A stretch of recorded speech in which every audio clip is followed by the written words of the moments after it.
মৃত্যুর পরেও যদি আপনার ছোঁয়াবের দরজা বন্ধ না হয়, তাহলে সেটাই হবে জীবনের সবচেয়ে বড় সফলতা।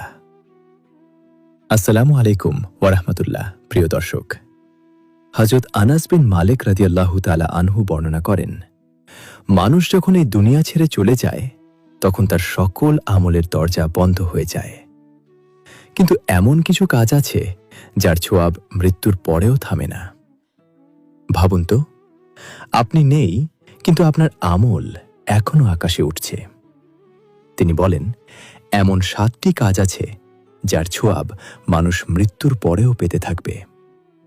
1. কুয়া বা পানির ব্যবস্থা করা। যতদিন মানুষ সেই পানি পান করবে, আপনার আমলনামায় ছোঁয়াব জমতেই থাকবে। 1 ফোঁটা পানি আপনার জন্য জান্নাতের দরজা খুলে দিতে পারে। 2. মসজিদ বা মাদ্রাসা নির্মাণ করা। যেখানে মানুষ নামাজ পড়ে, কোরআন শেখে, প্রতিটি সিজদা, প্রতিটি আয়াত আপনার জন্য নেকি হয়ে যাবে। 3. কোরআন শরীফ লেখা বা দান করা। যতবার কেউ সেই কোরআন পড়বে, প্রতিটি হরফে আপনি পাবেন অগণিত ছোঁয়াব।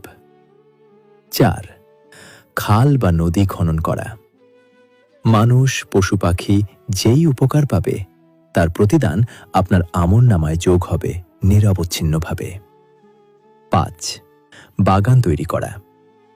একটি গাছ লাগানো মানে একটি সদকায়ে জারিয়া শুরু করা।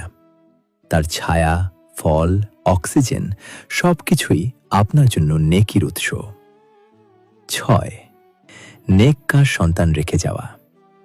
যে সন্তান আল্লাহর পথে চলে, দোয়া করে, তার প্রতিটি ভালো কাজ আপনার আমলনামায় পৌঁছাবে। 7. ছাত্র বা মুরিদ তৈরি করা। আপনি কাউকে জ্ঞান শিখিয়েছেন, সে যতদিন সেই জ্ঞান ছড়াবে, ততদিন আপনার ছোঁয়াব চলতেই থাকবে। প্রিয় দর্শক, দুনিয়ায় আমরা কত কিছু জমাই, টাকা, সম্পদ, নাম, কিন্তু মৃত্যুর পর এগুলোর কিছুই কাজে আসে না।